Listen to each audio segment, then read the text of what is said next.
There will be an impeachment trial in the United States Senate. And if the president is convicted, there will be a vote on barring him from running again.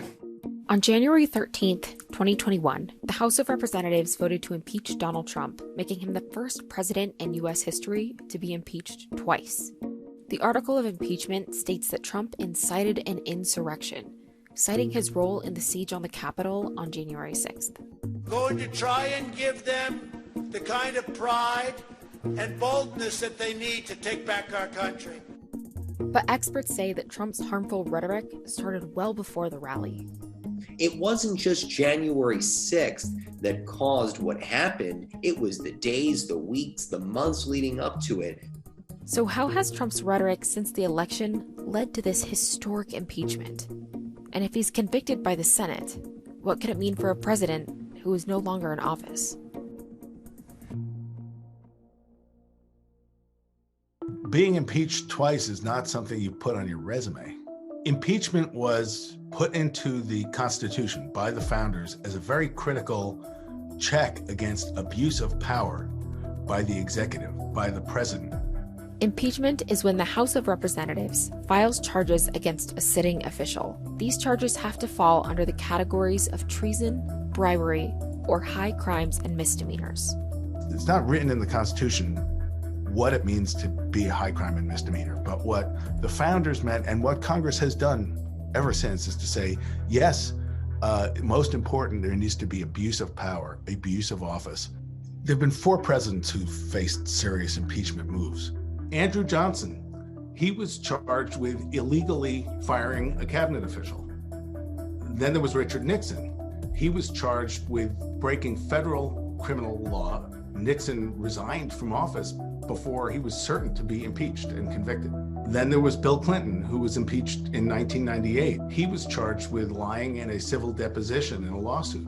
In Trump's first impeachment, he put pressure on a foreign leader to try to smear Joe Biden and his family for political gain. That was something he did using the tools of power that a president has.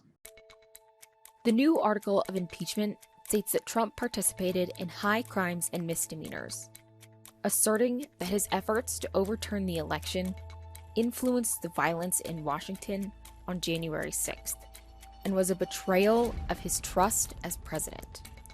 It's not like Donald Trump just got up to the podium on January 6th, and that was the only time that he attacked the electoral process. He'd been doing it for weeks. He did it on election night. We were getting ready to win this election. Frankly, we did win this election. This election was rigged. This election was a total fraud. They're trying to convince us that we lost. We didn't lose. They found a lot of ballots, to be nice about it, and they got rid of some too. The president and his Twitter account were running amok for the weeks after the election, constantly saying that it was rigged, it was stolen. We need to tell them we're not going to take it anymore. The snowball just rolled down the hill and got bigger and bigger. All I want to do is this. I just want to find 11,780 votes, which is one more than we have, because we won the state. Those of you that know how badly screwed we got, I want to be clear that we can't let that happen again. We're going to walk down Pennsylvania Avenue. I love Pennsylvania Avenue. And we're going to the Capitol. We fight like hell. And if you don't fight like hell, you're not going to have a country anymore. It was Donald Trump's drumbeat. It just so happened that it all just exploded on one day.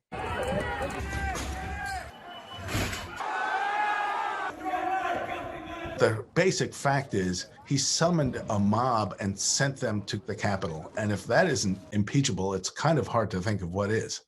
The article of impeachment was voted for by 222 House Democrats and 10 House Republicans, the most bipartisan impeachment in history.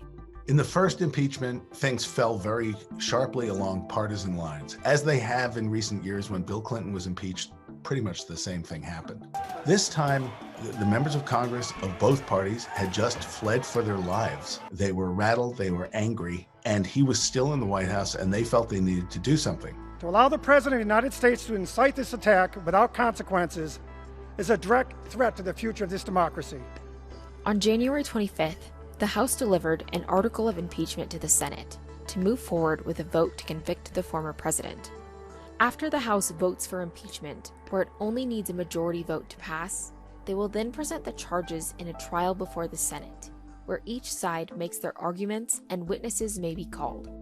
Then the Senate votes for conviction, where it needs 2/3 of the vote to pass. No president to date has been convicted.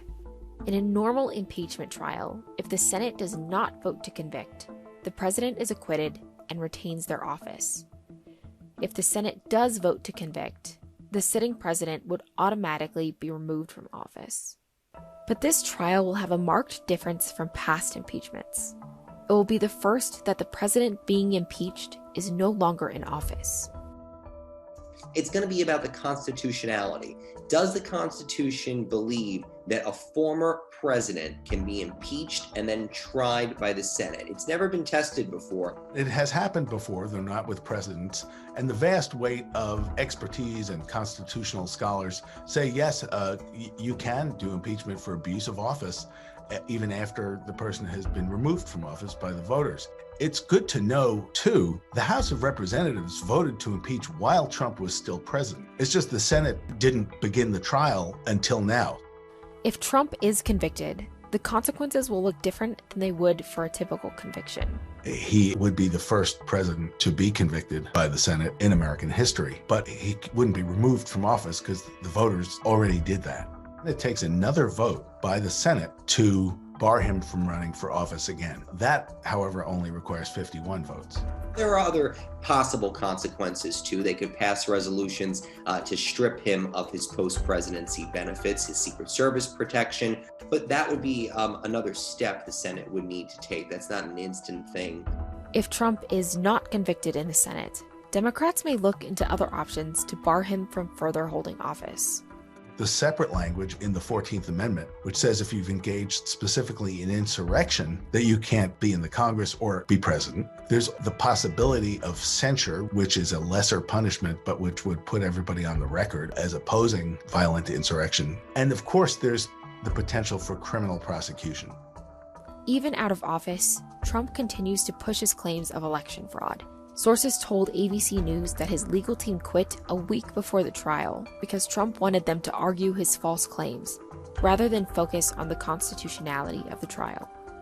Quite frankly, what January 6th has done to Donald Trump is that when his obituary is written someday, that's going to be the first line. That Donald Trump refused to accept defeat, was the only president to be impeached twice in American history after inciting a riot that destroyed Capitol Hill. That's going to be Donald Trump's legacy in a lot of ways.